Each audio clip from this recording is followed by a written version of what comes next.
où les villas sont enfouies dans des massifs de fleurs et de verdure. C'était, il y a quelques années à peine, un vaste bois peuplé d'animaux sauvages. Aujourd'hui, fonctionnaires et commerçants y habitent dans des bungalows qui rappellent les cités balnéaires de l'Atlantique ou les plus jolis coins de la Californie.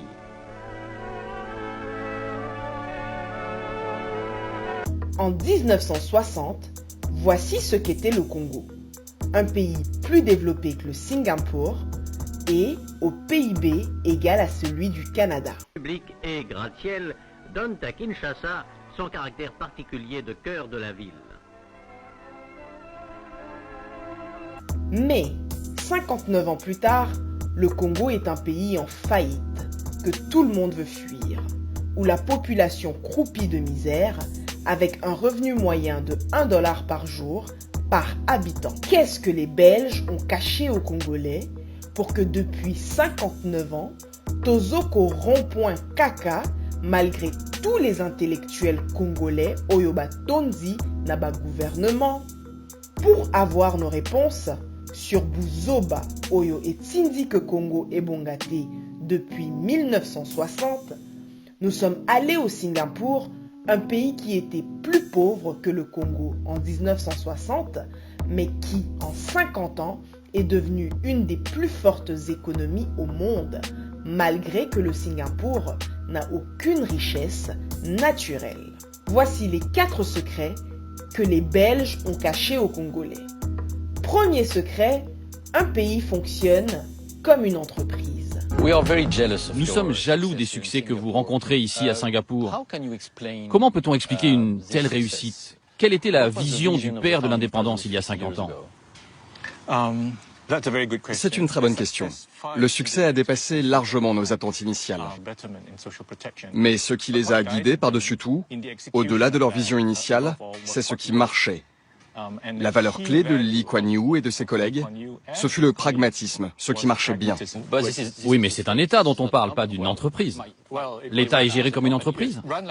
Oui, c'est géré comme une entreprise. Et tout le monde accepte ça?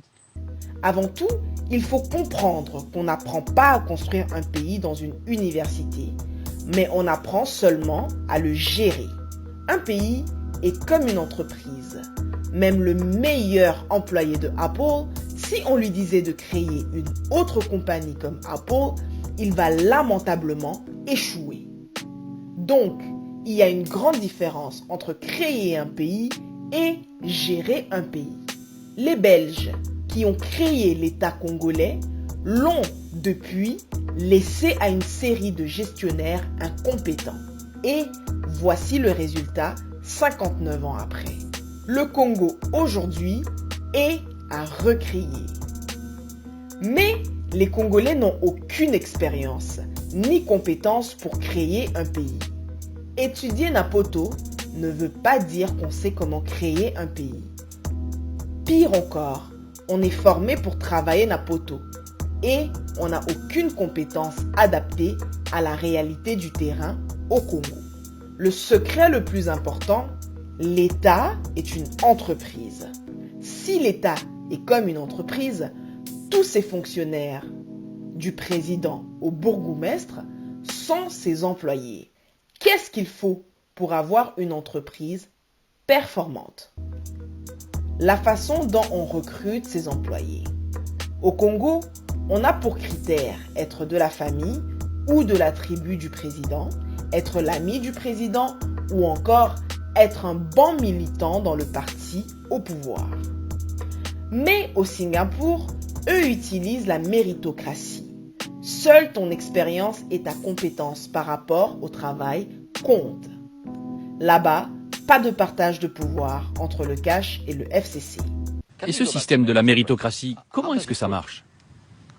La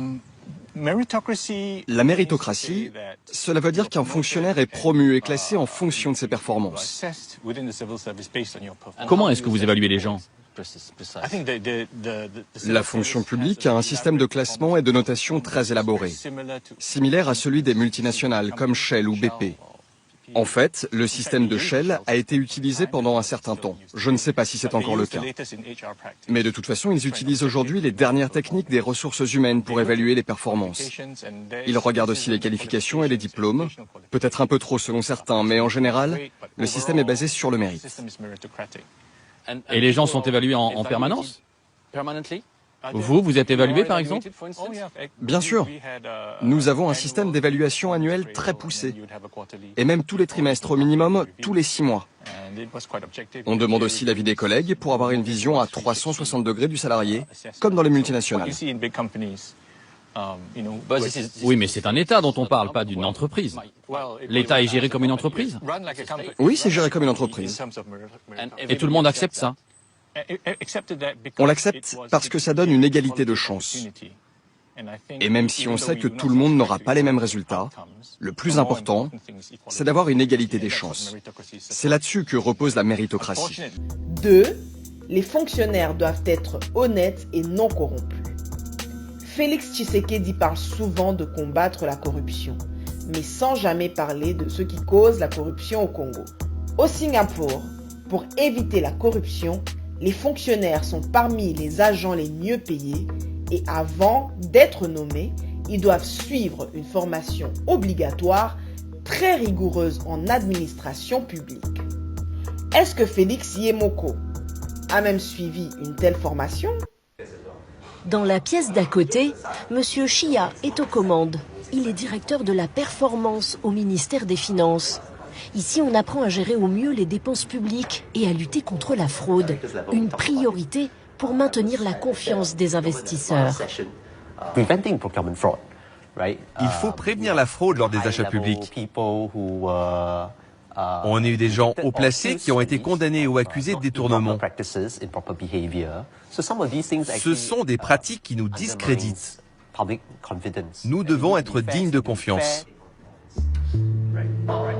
Pour éviter la corruption, les hauts fonctionnaires singapouriens sont parmi les mieux payés du monde, comme le jeune doyen du collège et nombre des anciens élèves. Là, ce sont des anciens élèves. Sur cette photo, 3 d'entre eux sont devenus ministres. Le Premier ministre touche lui plus de 4 fois le salaire d'Obama, 1,5 million d'euros par an. Peu importe le prix, dans le service public, recruter les meilleurs est la règle. Pour chaque poste disponible, je peux recruter soit quelqu'un à l'intérieur de mon service ou ailleurs dans l'administration, soit je peux chercher quelqu'un dans le privé. Donc tout le monde sait bien qu'aucun emploi n'est protégé. À tout moment, il faut trouver la bonne personne pour le boulot. Ensuite, dans le service public, on évalue les gens chaque année sur leurs résultats.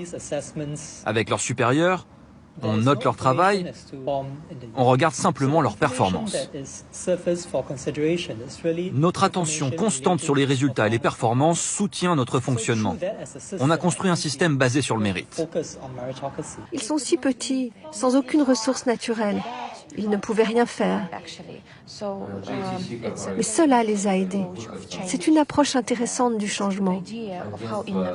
Ils ont mis à la base de leur politique la créativité et l'innovation. Aussi, l'état de droit frappe tout le monde. Ozala Kamere, Kabila, Jean-Marc Kabound, au Singapour, Soki Osali Rétrocommission, tu te retrouves en prison. Parlons de la corruption. Comment est-ce qu'on parvient à un système où la corruption n'existe plus? Cela a été un succès phénoménal. Et le mérite en revient d'abord à Lee Kuan Yew. Il a décrété que n'importe quel corrompu, quel que soit son niveau, devait être châtié sévèrement. Et parce qu'on avait des personnes honnêtes, non corrompues au sommet de l'État, l'administration a pu être nettoyée et rester jusqu'à aujourd'hui un système propre. Deuxième secret, la qualité de l'enseignement. La gratuité de l'enseignement, malheureusement, n'augmente pas la qualité de l'enseignement. Au contraire, il l'empire. Jusqu'à aujourd'hui, le Congo fonctionne avec un programme d'éducation qui date de l'époque coloniale. La réforme de l'éducation est plus importante que donner une mauvaise éducation aux enfants congolais, gratuits ou pas. Au Singapour, être un enseignant est un métier d'honneur. plus que même un député. Et les enseignants sont les fonctionnaires les mieux payés du pays. Dans une école, il y a un enseignant, il y a des programmes et il y a des enfants. Lequel des trois explique le succès incroyable du système éducatif de Singapour? Il n'y a pas un seul élément, mais je dirais d'abord les professeurs et les enfants. La vraie raison, c'est surtout les enfants, car le succès éducatif à Singapour est autant un phénomène culturel qu'un phénomène institutionnel. Par tradition, les familles singapouriennes, comme le gouvernement, donnent beaucoup d'importance à la méritocratie, à la progression dans les classements, à l'ascension sociale, au fait de sortir du rang par d'excellents résultats aux examens nationaux. Parlons des profs. Comment est-ce que vous choisissez les enseignants dans ce pays? Vous les sélectionnez? Je dois avouer que je ne sais pas comment le ministère de l'Éducation les sélectionne si bien, mais je sais que les professeurs à Singapour sont parmi les enseignants les mieux payés au monde. Ils reçoivent régulièrement des primes et des augmentations de salaire pour les inciter à rester dans le système public. Est-ce qu'un professeur est mieux payé qu'un ingénieur, par exemple? Non, tout de même pas. Mais si vous pensez aux raisons qui font qu'un enseignant a envie de faire ce métier, les enseignants ici sont payés suffisamment pour satisfaire leur passion et aussi pour avoir une bonne qualité de vie. Encore récemment, je crois que le gouvernement de Singapour a augmenté les salaires au ministère de l'Éducation de quelques pourcents. Ils augmentent en permanence les salaires qu'ils donnent aux enseignants pour être sûrs que les meilleurs resteront dans la fonction publique. Et en ce qui concerne les programmes, comment est-ce que vous les mettez au point? On m'a expliqué que des fonctionnaires voyageaient dans le monde entier pour étudier les meilleurs projets et pour les ramener à Singapour. Absolument. Ils utilisent des cours venus d'autres parties du monde, en mettant l'accent sur la science et la technologie. Maintenant, nous avons compris que les étudiants, pour s'adapter au XXIe siècle, doivent apprendre l'innovation de l'industrie elle-même, par les entreprises. Il est préférable d'avoir une collaboration étroite entre l'industrie et le système éducatif, plutôt que ce dernier reste dans sa tour d'ivoire.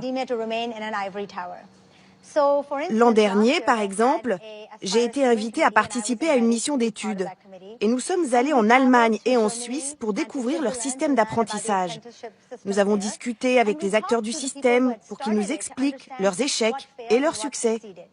Cet enseignement très utile, nous l'avons rapporté à Singapour. Du coup, avec l'industrie, un nouveau programme a été mis en route. Cela s'appelle les talents du futur. Donc l'objectif, c'est soyons efficaces, soyons pragmatiques pour trouver la meilleure éducation pour les enfants. Absolument. Je crois que la clé, c'est l'adaptabilité. L'une des raisons du succès de Singapour, c'est qu'on n'est pas attaché viscéralement à tel ou tel système. On tente d'anticiper le scénario du futur pour l'industrie, comme l'automatisation ou la mondialisation, et on imagine le meilleur système éducatif pour ces tendances. Troisième secret, apprendre le civisme, l'histoire et l'amour de la patrie aux enfants. Au Congo, bazoboma batuna beni, mais na kin, chaque jour les jeunes, bazo mela babière, bazo bina na baterrasse. On dirait que Beni ezalaki na pays mususu. Sans éducation civique, on a un citoyen médiocre, comme le Congolais de nos jours. Les enfants apprennent aussi par cœur un concept fondamental à Singapour, la défense totale, avec ses 5 piliers.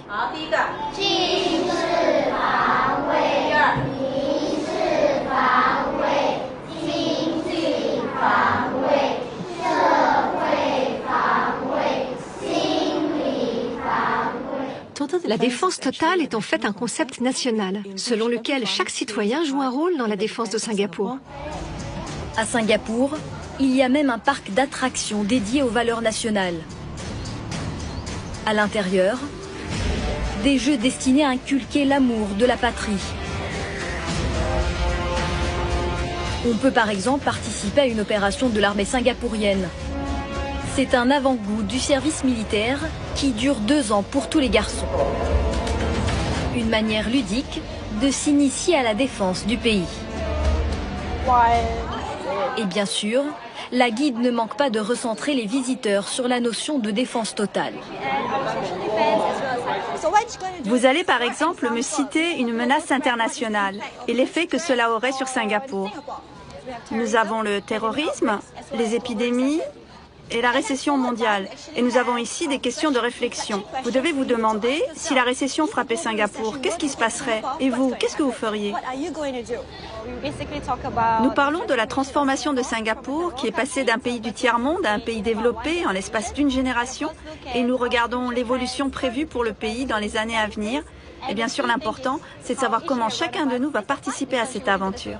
Quatrième secret, état de droit n'exclut pas que Batetu bazwa Fimbu po Bateyama. Et à Singapour, il y a la prison et les coups de bâton.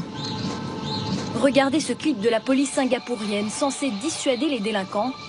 Il est édifiant.